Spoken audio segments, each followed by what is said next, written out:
insulation all tucked up around there. It can be a little bit tricky. And there again, you want to wear gloves because you're dealing with the sheet metal. All tucked in.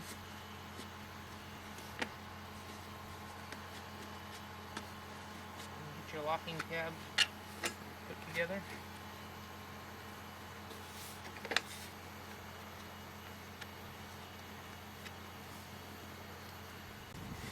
Kind of rotate it and get the screw hole lined up.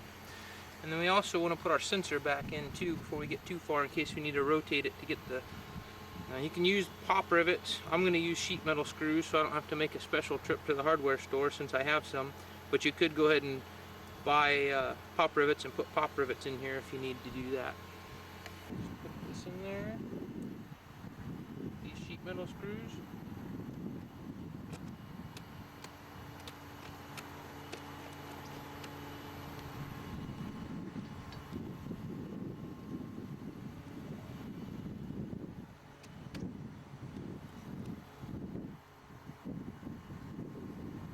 Okay. Alright, let's install the igniter, and on this unit it goes in the bottom hole. Get started in there.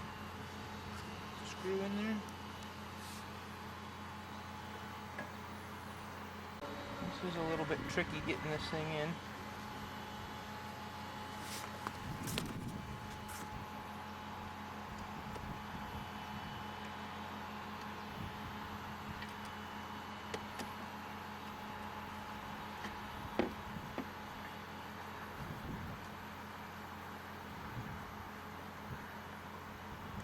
Alright, I'll do the same thing with the burner.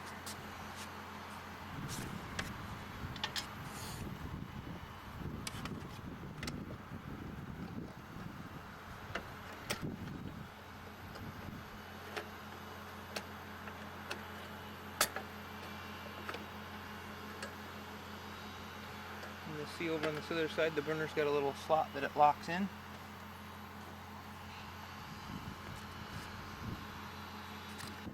Get the screw started in this one, tighten down,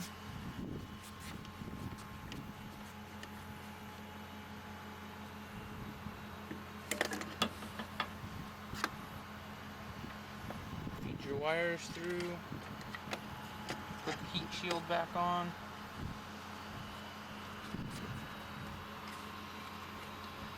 and put your screw back in that holds the cover here.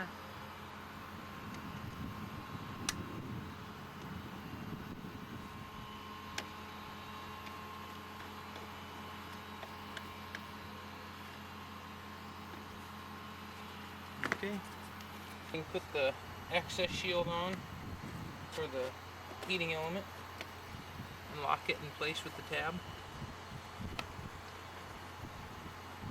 Just like that. We can replace our drip pan. Make sure you get the wires and stuff out of the way so you don't pinch them.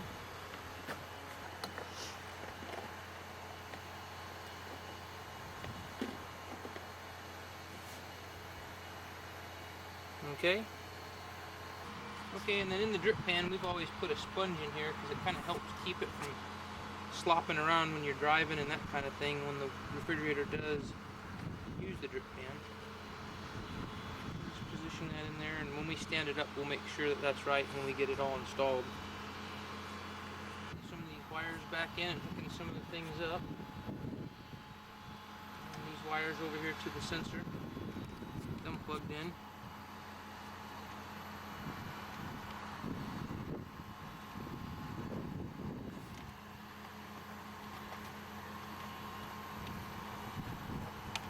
When we get all done, get everything where we think we want it, one of the things I'll do is zip tie everything down so it kind of stays in position. Don't have to worry about it hitting and chafing on anything, causing a short.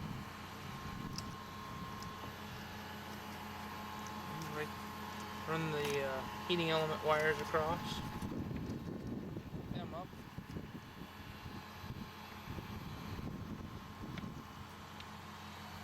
I'm going to plug them back in where they were before, which, if you remember, we took a picture so we know which ones they hook up to. And you can mark them as well.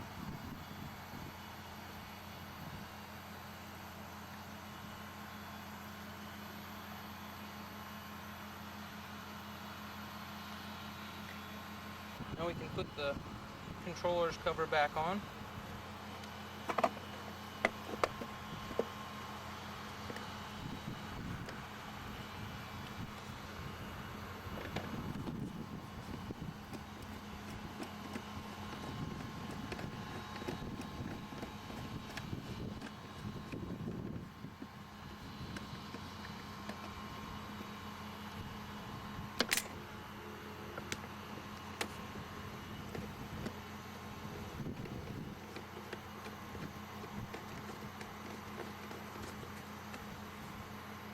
Okay, and then we can plug in our igniter wire.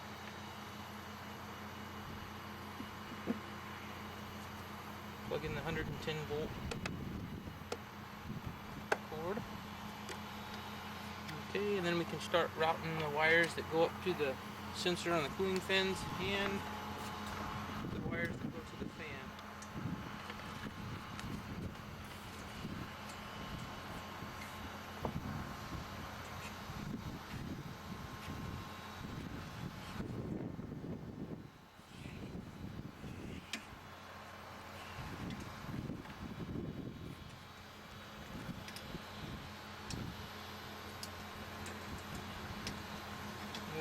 We'll need to remount the fan as well into the new backing here. So we're probably going to do that next. And we also need to drill a couple holes up here for the sensor because the new cooling unit doesn't have a place for that. So we'll get that and do that next. Sensor up there, take your drill and kind of use the sensor to get the bolt pattern. Be careful not to hit any of the lines while you're doing this.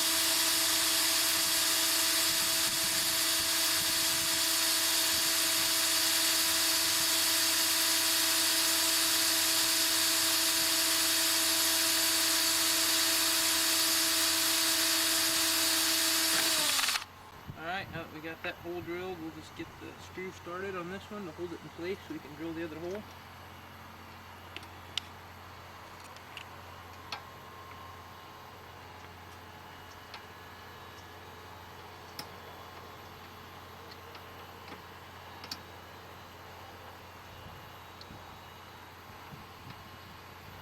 Alright, now we can drill the other hole.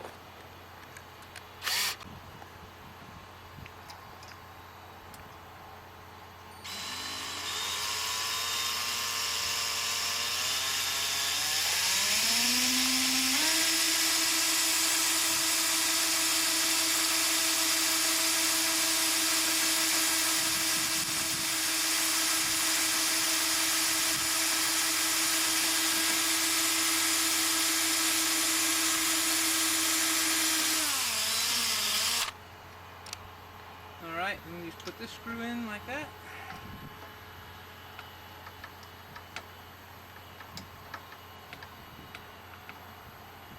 And then we can hook up our wires. Just hook this one up for now, and then we'll hook the other one up after we get the fan mounted. Okay, now I went ahead and mounted the fan. I mounted it a little different than what it was before. Before they had it screwed into the backing side of the cooling unit.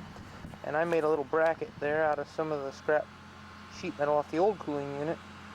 Screwed it onto the brace here, and that way you don't have any holes going into the back of the cooling unit. And I went ahead and zip tied all the wires. Ran them so they weren't touching anything where it'd get hot. Did the same thing down here on the heating element. Zip tied some of the wires up, kind of routed them decent. And same thing with the drain line. And now I'm going to stand it up and tighten down all of our screws on the inside. Okay, and one more thing I almost forgot about is the little heat shield that goes up on top of the baffle here. It just snaps in place like that.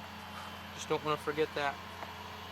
Okay, now we'll tighten down all of our screws in here. Snug them down.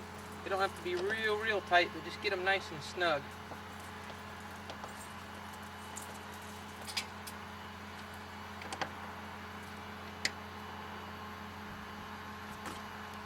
Same thing to the ones in here.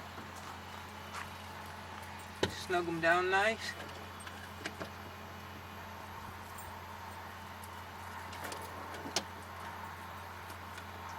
And then after we get all these snugged down, don't forget to hook the capillary tube back up to the fins on the little clip.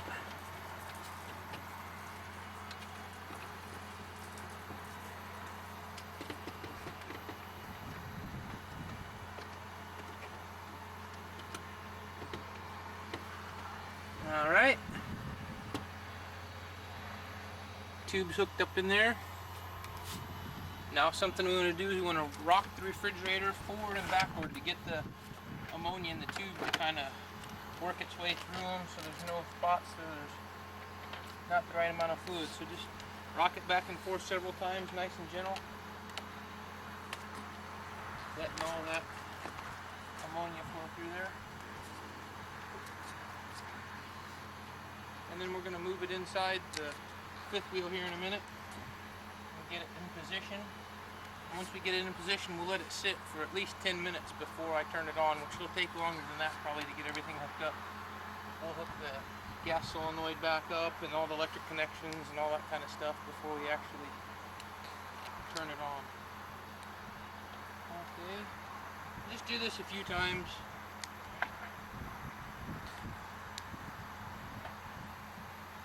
And that ought to be good. I wanted to mention when I talked to David when I ordered the cooling unit, to get more efficiency out of this, these are actually supposed to be 1/4 of an inch off the wall where it's mounted inside the compartment. And I know my unit's got quite a bit more than that. As you can see, the fan sticks out, which would make it sit out quite a bit further than that. And he sells a shroud that will bolt on. Basically, they'll come down here out of sheet metal and kind of make a seal in there. And I'm going to go ahead and make one myself. You know, there's nothing wrong with the one he sells, but I want to make it a little bit tighter. And basically, you want to just shroud it in so all the air that comes through the fan has to go to the cooling unit. So I'm going to build something that kind of comes up here and mounts and comes down like this and fits onto the sides. And that way it'll make it more efficient, hot weather and that kind of thing. So basically, you just want to build a shroud like you have on your car or your truck. Okay, now what we got to do is hook the stuff up on the outside. We already put the refrigerator in position from inside. Got the screws in the front. And now we hook up the positive, goes to the 12-volt positive wire. And then we hook our ground up to the other spade. Plug goes in like that. Then we want to hook our gas solenoid up. Just get it started. We don't have to tighten it down yet, because then I want to put the screws in that hold this in position. Get those started.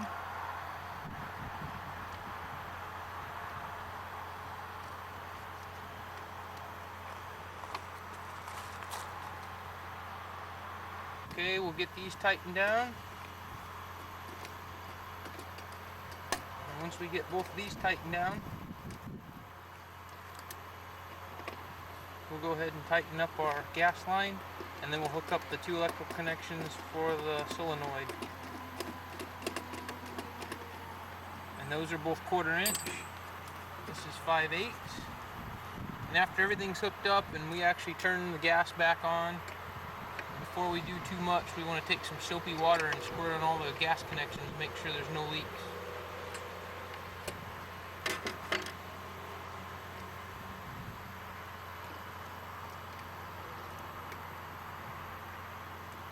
Okay, get that all hooked up.